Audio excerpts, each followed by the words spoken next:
히브리서 9장 22절,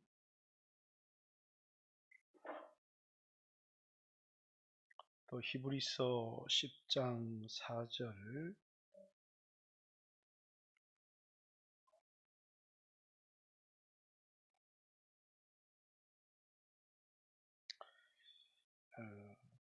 고린도전서 5장 7절, 이렇게 세 구절 보겠습니다.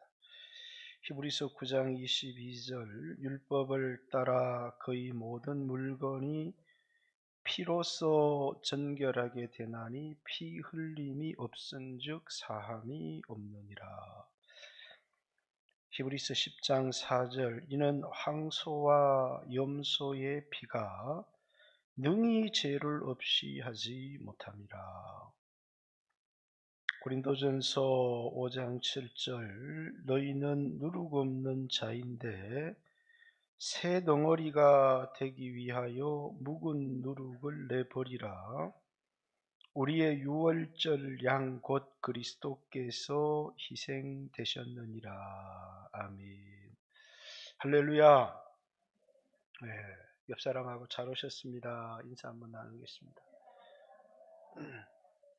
네, 제가 희생이라고 하는 그리스도의 희생, 이 희생 제사를 이제 한편의 설교를 하나하나 단어를 가지고 여러분이 길게 설교할 수 없기 때문에 이렇게 설교합니다. 오늘 설교 주제는 피입니다. 피.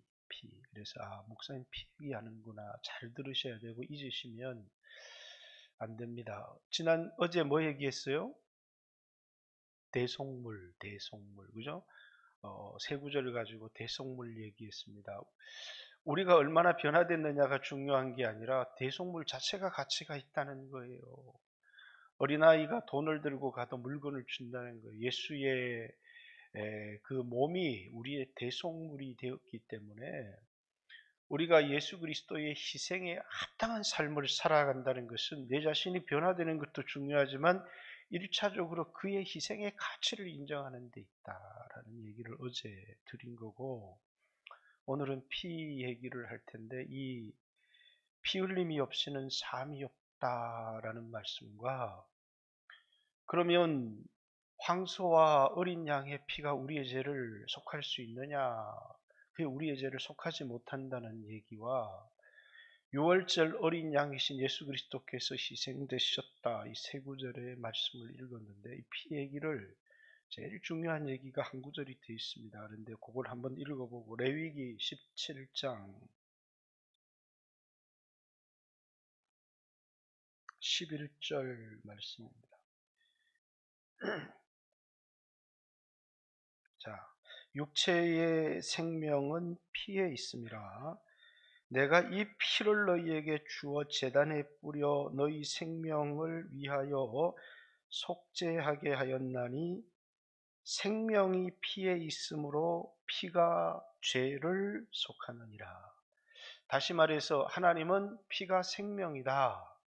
피 흘림을 통해서, 그 피 흘림이라는 것은 죽임을 통해서만 죄를 용서받을 수 있다라는 얘기입니다. 그래서 히브리서 9장 22절은 그냥 피라는 단어도 중요하지만 피 흘림입니다. 그래서 우리 혈관 속에 흐르는 피가 아니고 뭡니까? 죽여서 뿌려진 피, 그 피가 우리의 죄를 사한다라는, 피 흘림이 없이는, 피 뿌림이 없이는 사함이 없느니라 라고 하는 말씀인데, 다시 말해서 우리의 죄를 속함받을 수 있는 유일한 길이 피라는 겁니다. 그런데 여러분과 저처럼 죄를 가진 예배자가 이 죄를 속하고 하나님 은혜의 보좌 앞에 나가려고 하면 죄가 없는 그런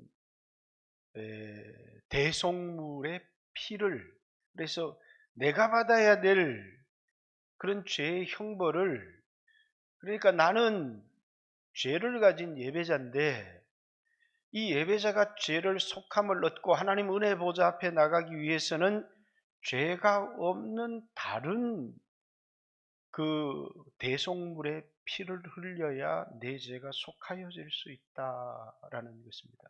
이제 구약의 모든 제사가 죄를 가진 예배자인데 그 예배자가 뭐가 없이는 하나님 앞에 나갈 수가 없는 거예요.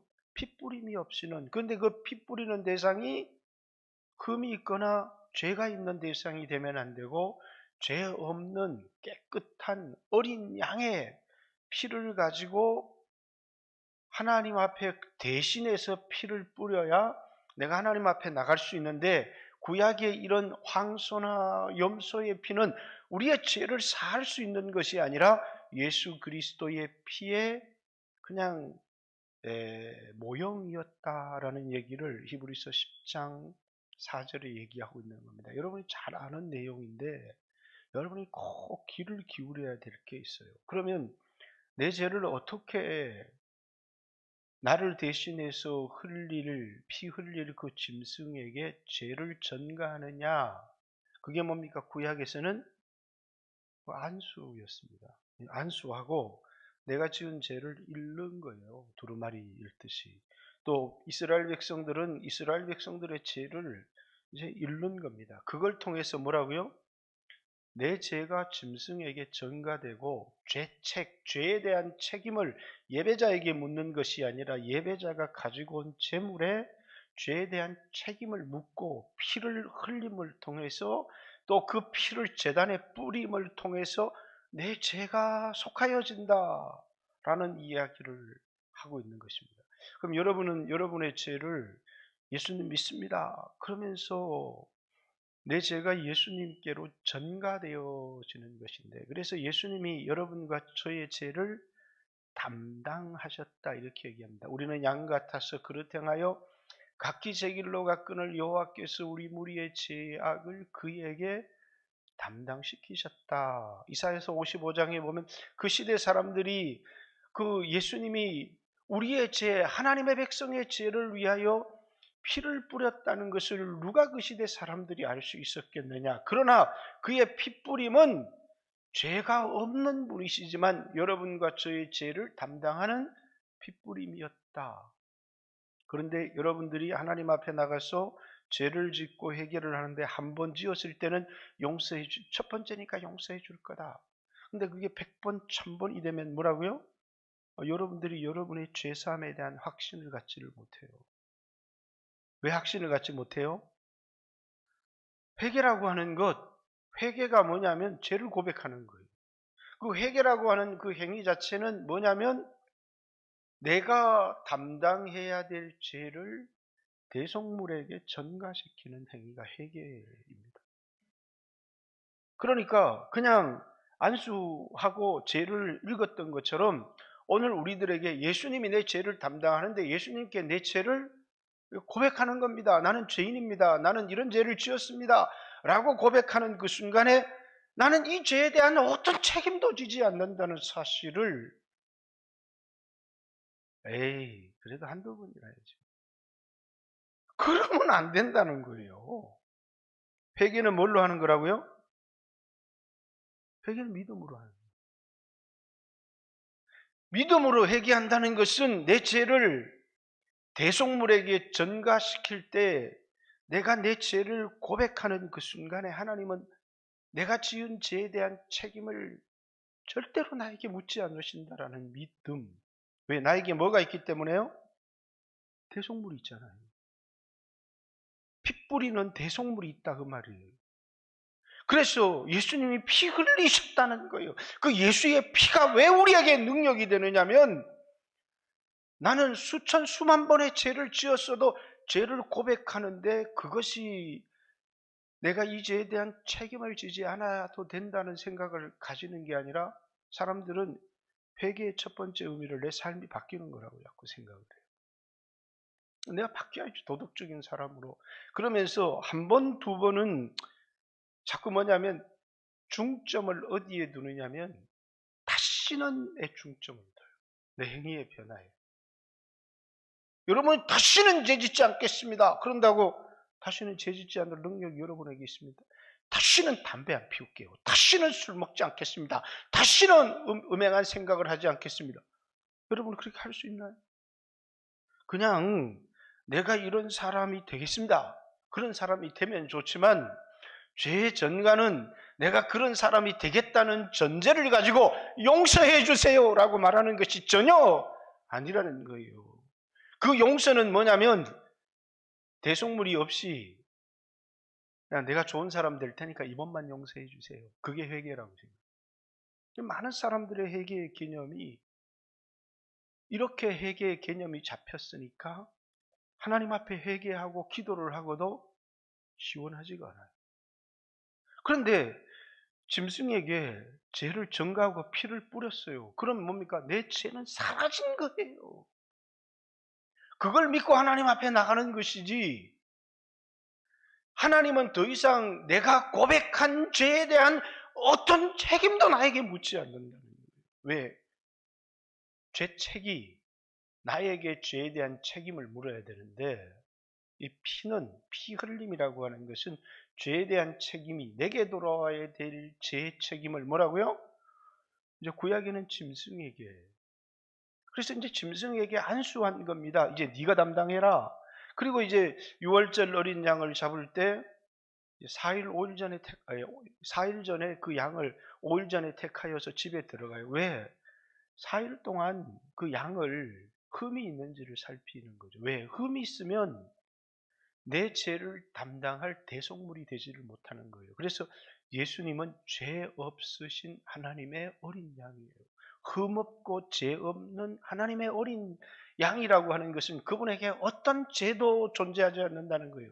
그래서 빌라도의 재판에서도, 가야바의 재판 속에서도 그들은 어떤 죄도 예수님에게 발견하지 못하고 거짓 증인을 내세워서 예수님께 죄를 뒤집어 씌웠어요. 도리어 그 재판 속에서 죄인은 가야바가 죄인이고, 그리고 빌라도는 나는 이 죄에 대한 책임을 지지 않겠다고 손을 씻었지만 예수님이 죄가 없으신 분, 그러면 그분이 왜 피 흘리셨느냐?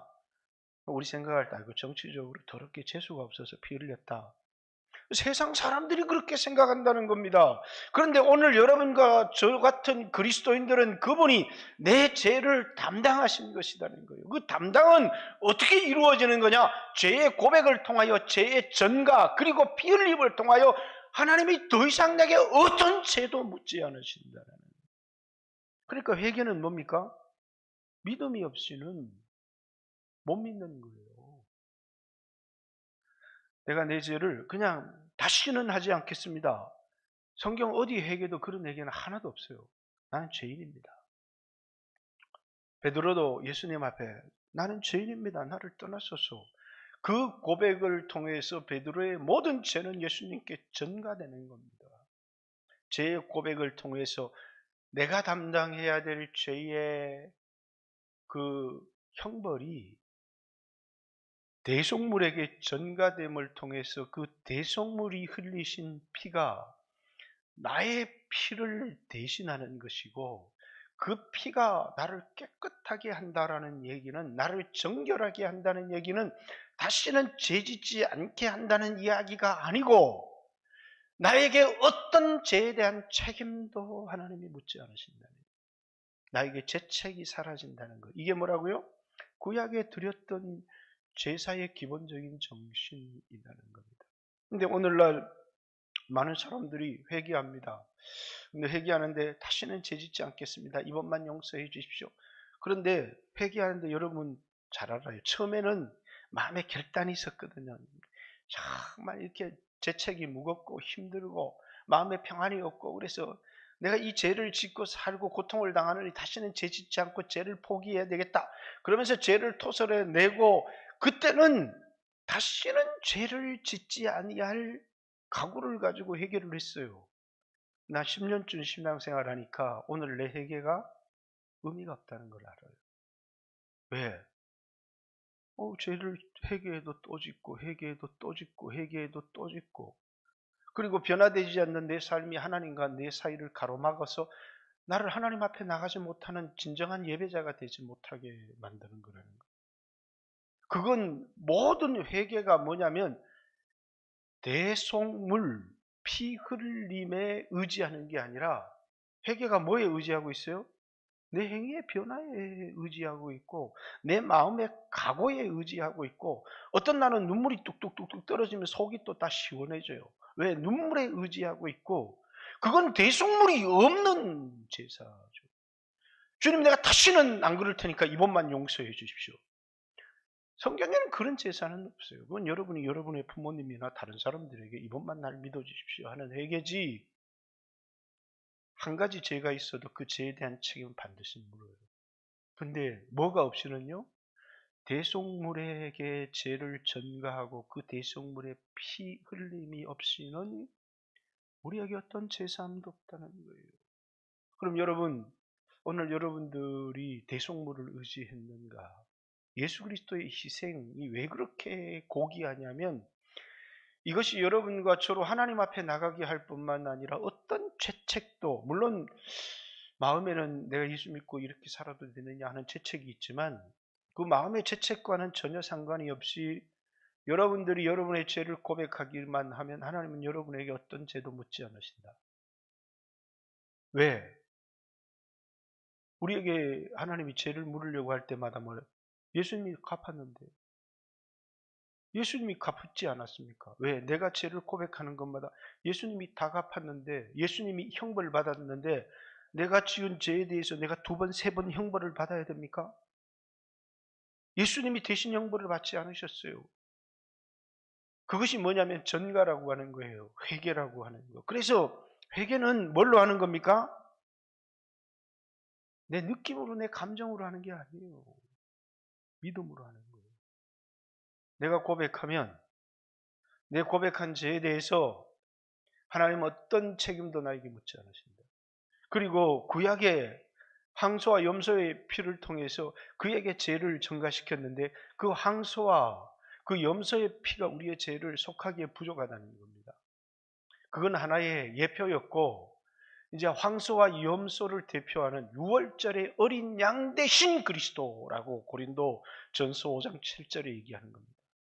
구약에는 어린 양으로 대속의 제물을 삼았지만 진짜 제물은 6월절의 어린 양은 예수 그리스도가 6월절의 어린 양이다. 이게 이제 고린도 전서 5장 7절의 말씀입니다. 우리를 위하여 희생되셨느니라. 근데 그리스도의 희생이 여러분과 저의 죄를 없이 하지 못하겠느냐는 거예요. 여러분 이것이 우리가 하나님께 담대함을 얻는 피가 우리에게 담대함을 주는 왜 값을 치렀기 때문에 그렇다는 거예요. 그리고 이제 우리 예수 믿는 사람들의 우리 모임을 뭐라고 하느냐면 출애굽기 12장 2절에 보면 6월절 이 날을 해의 첫 달, 첫날로 삼으라고 얘기를 합니다. 그건 뭡니까? 새로운 시작. 구약의 6월절을 통해서 이스라엘이라는 나라가 탄생한 거예요. 한 공동체가 어떤 공동체예요? 하나님이 피값을 지불하시고 죄에 대한 어떤 책임도 묻지 않은 한 공동체를 만들었어요. 그게 하나님 나라예요. 그렇듯이 신약에 예수 그리스도의 피풀림을 통해서 태어난 게 뭡니까? 교회입니다. 이 교회를 하나님 나라 이렇게 얘기를 하는 거예요. 하나님이 더 이상 우리에게 어떤 죄의 책임도 묻지 않는 사람들, 예수님이 그 죄에 대한 값을 다 지불한 사람들의 모임을 교회라고 하는 겁니다. 그래서 예수님이 사도행전 20장에도 피값 주고 산 교회를 너희를 감독자로 삼고 치게 하셨다 이렇게 얘기를 하는 겁니다. 자, 우리가 세상 사람들과 겉모습을 볼 때 다 다른 것 같은데 우리에게 뭐가 있느냐 하면 우리에게 대속물이 있어요. 근데 우리는 자주 그걸 의지하지 않는다는 거예요. 그 왜 예수님의 희생을 바라보지 않는 거예요. 예수님의 희생은 여러분과 제가 받아야 될 형벌에 대한 대신 형벌을 받은 거니까 나를 위한 희생. 그래서 죄를 위하여 자신의 몸을 드렸다. 우리를 위하여 자신을 버렸다라는 이야기를 계속해서 반복하고 있는 거예요. 그러니까 뭡니까? 내 죄를 위하여 예수님의 몸이 드려졌고 우리를 위하여 예수님이 버려졌기 때문에 우리는 다시는 버려져서는 안 되고 우리에게는 어떤 형벌도 있어서는 안 되는 거예요. 이걸 믿느냐라는 게 중요합니다. 근데 사람들은 못 믿어요. 예수 이렇게 믿었는데 내가 내 삶도 바뀌고 내가 참 훌륭한 사람이 돼야지. 그런 사람 되십시오. 그러나 그건 여러분이 의지할 것이 아니에요. 그건 의지하면 은혜가 없어져요. 뭘 의지하라고요? 대속물을 의지하고, 그리고 그 대속물을 의지하고 증거할 때는, 회개할 때는 믿음으로 하세요. 믿음으로. 내가 내 죄를 고백한 것에 대하여서는 나는 이 죄에 대한, 내가 지은 죄지만 죄에 대한 책임은 내가 지지 않는다. 회개라는 건 그런 겁니다. 죄는 내가 지었어요. 근데 이 죄에 대한 책임 내가 지지 않는 거예요. 이 죄에 대한 책임을 내가 죄를 고백함을 통하여, 안수함을 통해서, 죄는 내가 지었지만 죄에 대한 책임은 이 짐승에게로 옮깁니다. 이 죄에 대한 책임은 예수 그리스도께로 옮깁니다. 그래서 예수님이 희생당하신 거예요. 예수님이 그런 희생을 당하셨는데 왜 우리가 그 죄에 대한 책임을 지려고 하는 거예요? 이런 못된 놈, 이런 나쁜 놈, 이렇게 하면서 죄에 대한 책임을 자기가 끝까지 지려는 것을 굉장히 양심적인 거라고 생각하고 선한 것이라고 생각해요. 그건 양심적이고 선한 것이 아니라 믿음이 없는 거예요. 그 믿음이 없는 것이지 아주 양심적이고 선하고, 그래서 기독교는요, 사람들이 아주 양심적이고 선한 사람의 종교인 것 같지만 기독교는 믿음으로만 하나님을 기쁘시게 할 수 있는 거예요. 그건 믿지 못하는 것이지 양심적이고 선한 겁니까? 어떻게 저 사람이 저렇게 뻔뻔하지? 그렇습니다. 우리는 왜 뻔뻔하고 왜 담대하느냐? 예수의 피가 있기 때문에 담대한 거예요. 그분이 나와 아무런 상관이 없다. 그러면 그분이 피를 흘린 게 나와는 아무 상관이 없어요.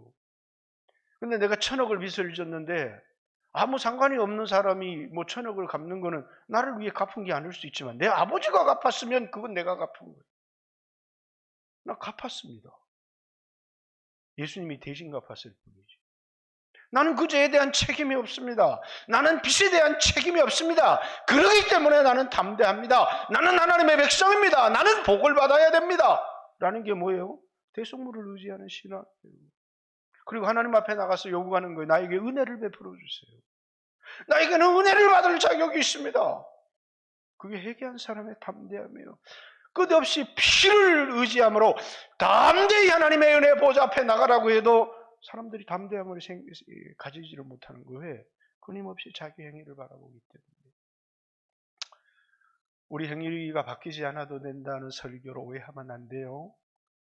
여러분의 행위가 바뀌고 하나님께 선한 삶을 통하여 영광을 돌리기를 원합니다. 그런데 하나님과의 교제의 삶에 있어서만큼은 여러분의 행위를 의지하는 만큼 여러분 실패한다는 거예요. 우리에겐 대속물이 있습니다. 하나님은 여러분에게 어떤 죄에 대한 책임도 묻지 않습니다. 예수님을 믿고 예수님께 우리의 죄를 고백하는 그 순간부터 나에게는 어떤 죄에 대한 책임도 없다는 사실을 여러분 믿기를 원하고, 그러나 마치 이 죄에 대한 책임을 지는 것이 양심적인 거라고 생각한다면 죄에 대한 책임을 여러분이 감당하십시오. 그건 예수님의 십자가를 헛되게 하는, 예수님의 속죄의 죽음을 헛되게 하는 행위라는 사실을 기억했으면 좋겠습니다. 그래서 피 흘림이 없이는 사함이 없다. 그 피는 죽음을 의미하는 거예요. 피가 아니라 피를 흘리는, 나를 대신해서 누군가가, 죄 없는 누군가가 피를 흘림으로 내가 받아야 될 죄의 형벌은 사라졌다는 것을 의미하고, 그것이 황소와 염소의 피로 되는 게 아니라 유월절 어린 양이신 예수 그리스도의 피로 되어졌다. 아주 짧고 간단한 이야기지만 이게 여러분이 믿어지면 담대한 겁니다. 오늘도 같이 한번, 제가 오늘 2분 초월했는데, 주여 하신 후에 하나님 앞에 한번 기도, 찬양 오늘도 한번 하고 갈까요? 우리 나의 백성이, 그 찬양 있죠? 우리 역대하 7장 14절 찬양 한번 하고, 오늘도 우리 회개를 하고 여러분 마음에 시원함을 얻기를 원합니다. 하나님이 여러분 사랑하시는 걸 알기를 원하고, 하나님과 더 가까이 하기를 원하고, 어떤 사랑으로 우리의 모든 죄에 대한 책임을 담당해 주셨는지 성령께서 여러분 마음에 느끼게 하여 주시기를 기도합니다.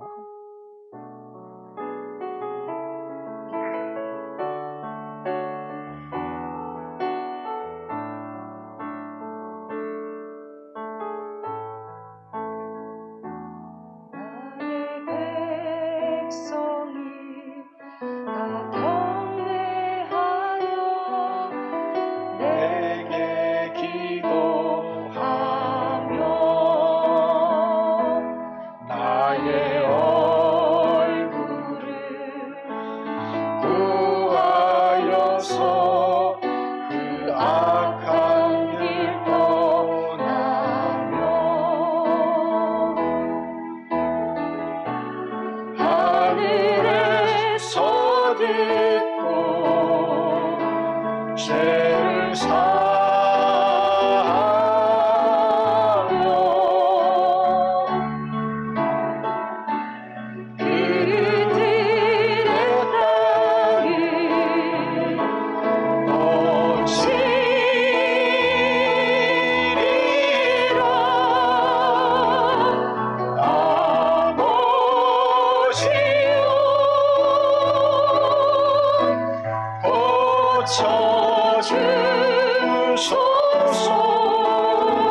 사단은 계속해서 여러분을 정죄해서 네가 그 따위로 살고도 네가 목사냐 장로냐 권사냐 집사냐 교사냐 하면서 우리를 하나님 앞에 나오게 하지 못합니다. 그러나 하나님 아버지의 마음은 그것이 아닙니다. 아들을 희생시키면서까지 우리를 하나님 앞으로 은혜의 보좌 앞으로 우리